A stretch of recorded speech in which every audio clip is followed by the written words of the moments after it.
The one thing that like I've researched lately, there's kind of a white whale for me in demonology of like something that I think would make a really cool video that I think I could dissect, but I'm a little afraid to. Is this thing called the Lesser Key of Solomon? Are you familiar with it? Is anyone familiar with it? I So think I have heard of this. Yes. yeah, so the Lesser Key of Solomon is a book that was its final version, like the version that exists now, was assembled around like 1720, like just pre-America or government America. But the writings of it supposedly trace all the way back to like 800, 900 BC. So in the original like Judaism lore and by extension Christianity, but primarily Judaism, when Solomon, the son of King David, built the temple in Jerusalem, he used all of his wisdom and power to do it. It's believed in most Abrahamic religions that Solomon was the wisest man who ever lived because he asked the Lord for wisdom. The Lord gave him wisdom, blah, blah, blah. So Solomon, being the wisest man who ever lived, was able to use a lot of powers of spirituality to build the temple. And again, in Judaism, it's believed, maybe not in their canon, but at least in, Judaism adjacent beliefs, that he effectively enslaved several demons to commission the building of the temple. That's how the temple was built in record time. There's all this weird stuff with the temple, like the geometry of it is so perfectly done, like the way the walls are cut. It doesn't make sense for something done, in BC time period. It's like an architectural marvel for the time that it was built. So one of the beliefs is that he used demons to do that. The Lesser Key of Solomon was supposedly assembled by his workers, or the human workers at least, in the construction of the temple. The Masons, as they were called, which is where the Freemasons eventually get their name. They use a lot of the symbols and stuff from Solomon's builders. And there's whole connections between demonology and Freemasonry. That's another can of worms. But with the construction of Solomon's temple, it's believed that perhaps he enslaved demons. So a book called The Lesser Key of Solomon is the traditional beliefs of supposedly how Solomon managed to enslave these demons. So it is a book that is made up of 72 different demons that describes their name, their MO, what they do, what they look like, how they appear, as well as summoning rituals. So like the things you're supposed to draw, the things you have to do to bring them in. And going back to what I mentioned earlier of like the thing that tips me off demon stories are fake is the theatrics of it. The way that like you summon most of the demons in this book is like, forget to pray for a day. Or yeah, exactly, yeah, which is so much more menacing than just like, oh, dude, cut yourself and draw blood or whatever. I need a bunch of chickens and exactly. It'll be like, forget to pray for a day, or don't spend any money today. Instead, leave it near your bed, or like put the money under your bed, or stuff like that. Like these subtle things that you don't think about at once, but it slowly lulls you into this idea of either self-reliance or trusting a demon in some sense. Stop looking to God for all your answers. Just, you can take care of yourself. You should be looking to yourself for answers. And then by the end of it, it gives you summoning rituals and what you can ask of these demons. So there's some that will give you wealth. There's some that will give you love. And again, the most demonic stories in pop culture are around, oh, this demon wants to damn your soul to hell. They want to curse you and blah, blah, blah. But again, the way it's normally given throughout Christianity's lore is they want to give you good things. They want you to trust them. They want you to come over to their side because their ultimate goal is to point you away from what's true and holy. So because of that, there's nothing in the Lesser Key of Solomon that says, and if you do this, your house will burn down, or you have to sacrifice your firstborn. It's all like, you'll get money, and then everything will be good. Look at that. You did it yourself. And because of that, it is the most menacing. It scares me so much. The concepts of it, it bothers me. Because, like, yeah, you hear all these stories, like you on YouTube, how many, summoning the devil at 3 a.m. videos, whatever. Like, all those are clearly fake. But if someone was to do like a Lesser Key of Solomon, they're like, oh, look at that. My stocks went up this week. How lovely. Absolutely not. It terrifies me. So I've thought about doing a video on that. But again, as someone who truly does believe in it, at least to a degree, I am so afraid of like being like, okay, hey kids, so this is the demon's name, and here's his sigil. Be sure to draw this on your bathtub or whatever. Like, yeah. But yeah, the power that a demon could have through you with your audience. Exactly. You could put something out there that was seemingly innocuous and get thousands of people around the world to do it. Rituals, incantations, all sorts of things, sacrifices. Yeah. He's already made me Yeah. decide to spend money every day. Yeah. Just to I be haven't safe, you don't want remembered a to demon pray in a cookie. minute. I'm going to be honest. I'm a little worried about that. I just look. The thing is, if there was a demon out there, like I like the Crossroads demons analogy or not example, and Supernatural. Basically, you go somewhere to the crossroads at midnight on wherever the fuck. Demon's going to show up, make a bargain with this guy. Sort of thing like, save my baby's life. And he's like, all right, but I get your soul in 40 years. That sort of thing. Mm-hmm. If that were available, there'd be a line. There'd be a line. There'd be a line of people TikToking their deals. Right? Absolutely. Like, yeah. There would be a joke. reality show where the devil could make his own reality show with horns and like hell in the background. Here's last season's losers, and they're back there screaming in eternal flames, and people would come right on the show and try. That's Yeah. terrible. Yeah. Like basic macroeconomics tells us that as you increase the supply, right, this line, that the deals they strike will get worse and worse. You'll be trading your soul for like a tank of gas. It's a tank of gas that never Economy's runs getting out. tough, Woody. You can't- Yeah, I got had by the Crossroads demon because of soul inflation. Eventually, they shut off the markets because the supply of souls is too much, and they don't need to intake anymore. The exporting's already enough of a hassle. It's Oh my gosh. Yeah, the demonic Fed is raising rates. you can have you can only have so many people who are rulers of the world. So like that's getting complicated. Yeah, you got the demons have to be like, who wants something like less, like way less. Like we'll take Senator? a portion. State senator, I got plenty of souls around here. State senator. How about We can get Senator? Wyoming. Anytime, just let me know. We've got a couple positions we can fill out. Midwest states, if you're cool with that. Kentucky's about to open up, I think. Yeah. You can be the president. Hear me out. Somalia. No, I'd rather be a middle class person First here. president of Somalia. Dude, well, what I'm learning from this, you're saying the demons, they aren't traditionally scary in that way, which actually checks out with Christianity. Like they want to imbue you with pride or one of the sins of thinking you can get ahead. But they also help people. They do things like curing the blind by the thousands, curing the deaf by the thousands. The deaf, curing the deaf, yes. The deaf.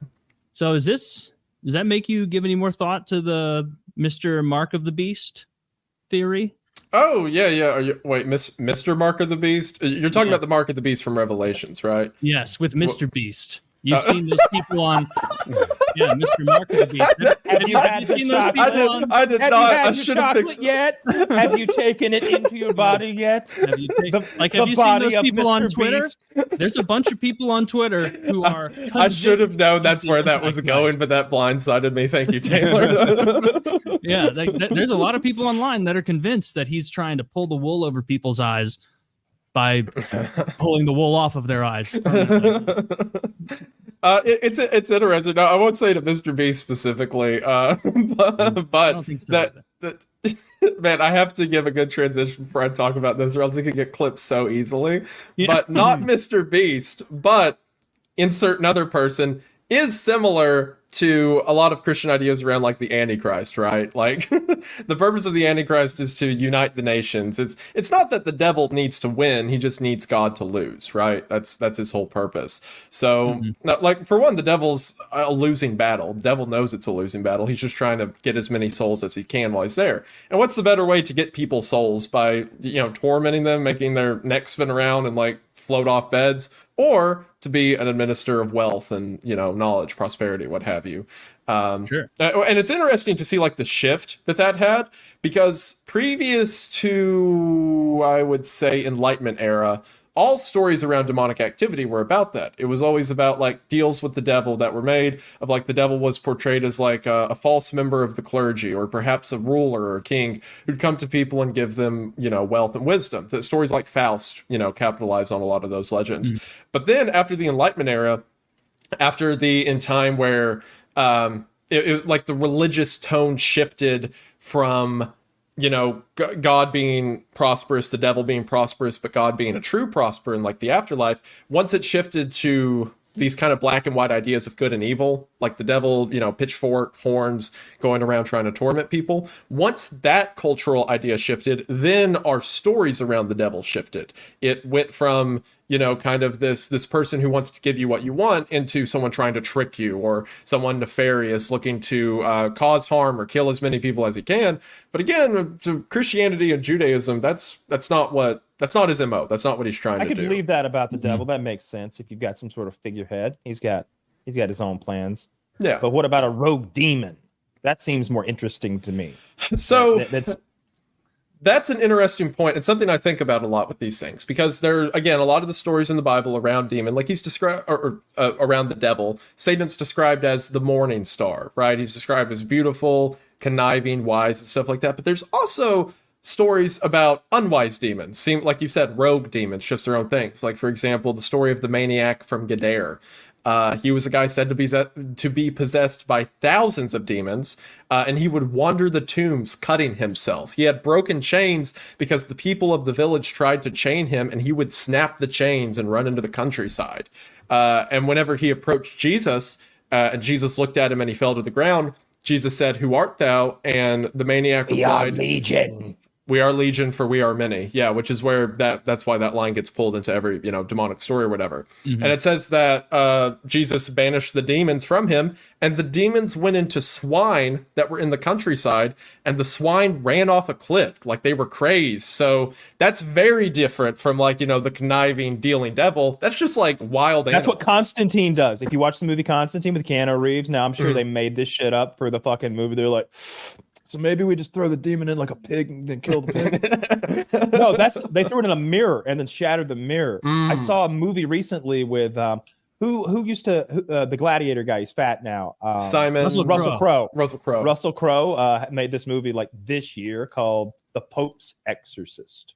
Yes, and I'm sure it's based on probably the last official Catholic exorcist or whatever. Probably, I don't know, but it's it's a silly movie. But at one point he takes the demon and puts it in a pig and then kills the pig. And I can't remember if it was a real demon, or if it was just to, go through the ritual for the mentally ill kid there. I can't remember if they said which it was, but I like both of those ideas a lot. I like the idea that we could maybe, and that's what happens in The Exorcist. Spoiler alert: is Father Karras, was it? Like lets the demon into his body and then throws himself out the window. Yeah.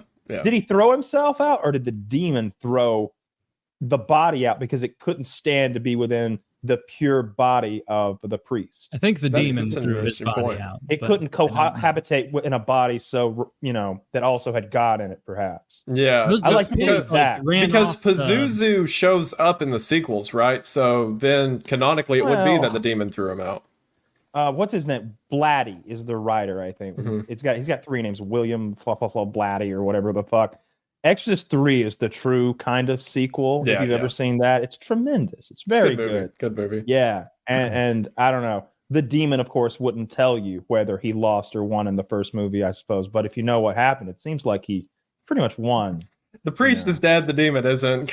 Yeah, and the priest suffers for all that time, like this, just having to watch behind the eyes as he kills children and does all sorts of horrible things.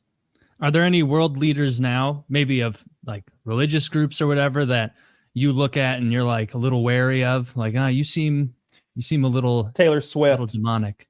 You think Taylor Swift? She does have a good reputation. She did the thing. Did she? Wait, what does that thing mean, Wendy? Oh, that's just Illuminati, or that means she's going to eat that redhead from Game of Thrones' pussy. That's what that means. I was mixing it up with Kyle. I thought that was the vagina sign. I see it's slightly different. I thought it was only slightly. Yes, because it's evil. Because ox is dangerous. It is actually interesting. It is interesting how much in old folklore that I know we're joking about it, but in a lot of old folklore it was explicitly described as demonic. It's an evil. It's part of women's curse, of Eve, that a part of the devil is embedded with her. There's a lot of imagery around this being explicitly demonic. Yeah. Oh, that's no good. We've all Shucks. seen Alien, okay? And we know that vaginas are bad. They mean death. What about the Pope? What's he up to? Do we need to keep an eye on him? I'm not a big fan of Catholicism. I mean, I've been open about this before. I'm not a big fan of Catholicism. I don't like the idea of you have a religion and now you're like, all right, we got that whole God thing, but we can run it. Let's put ourselves in charge, So, I wouldn't say demonic or anything. I think that Catholic beliefs still, at its core, align with Christianity as far as the beliefs of Jesus and redemption. It's everything after that I'm not a fan of. As far as, I think there's a ton of religious groups from out history that I would describe, if not demonic, then like demon adjacent. Whenever they take like ideas of Christianity and completely flip them around. Like, for example, Church of Satan, the Anton LaVey and all that, posers, jokes. It's like they were just edgelords. The entire synopsis of the Satanic Bible is, if God real, why bad thing happen? That's all they got. So I'm not considering him some mastermind or whatever, but I think instead religious groups who have like taken like large groups of people and then been like, yeah, oh, you like God and Jesus, that's cool, but what if you did it this way? What if you changed a bit? Like, for example, I would say Jim Jones. I would definitely consider him adjacent. I would consider Ervil LeBaron. He was one of the early members of Mormonism who brought a bunch of people to the desert, ended up being a serial killer, like had his cult kill mass numbers of people. Wow. Yeah, I'd say when was like that? I'm interested in that. Ervil LeBaron. Ervil Redenbacher. He's the popcorn guy. I want to say it was. Hold on, let me just type it in. His name's Ervil LeBaron. People joke because if you take out the R, his name is Evil the Baron. Which it was like 1950s, 1960s it happened. So there was this way more recent than I thought you were going to say. Yeah, there was this big schism within Mormonism. I believe the disagreement was over polygamy, if I recall correctly. Not a lot of people know this, but core Mormonism, like the parts of it that exist now, are actually super anti-polygamy. It's that there's a bunch of offshoots who have left the church because they're pro-polygamy. And Ervil LeBaron was one of them. So he brought like him and all his sister wives out to the middle of the desert. I want to say it was Nevada, New Mexico, one of those. And there was a bunch of other Mormon leaders who would preach against him, who would say that he's a what's the word I'm looking for? Yeah, well, that too. But whenever someone is trying to divert people away from the church, like a false prophet kind of. But yeah. Like he was a false prophet. He was a heretic. That's the word I'm looking for. Heretic. That he was trying to push everyone away from the truth. So he would have his members like roll over to that other church at night, and they would like stab preachers to death. There was one point that he was going to go on trial. The big event of Ervil LeBaron's life is right before he was finally caught. There was like 3 people that were going to go on testify against him, and within an hour, all 3 of them got executed like around the state at different locations. He had planned it that at the same time there would be men in each town. Like one got shot with a shotgun, another was stabbed to death. Like it was like a Breaking Bad level hit, like all at the same time. Because Ervil, yeah. All his accusers. Because Ervil LeBaron had such a grip on his followers. That's what happens to liars, Taylor. The Lord punishes them. The Lord struck them down.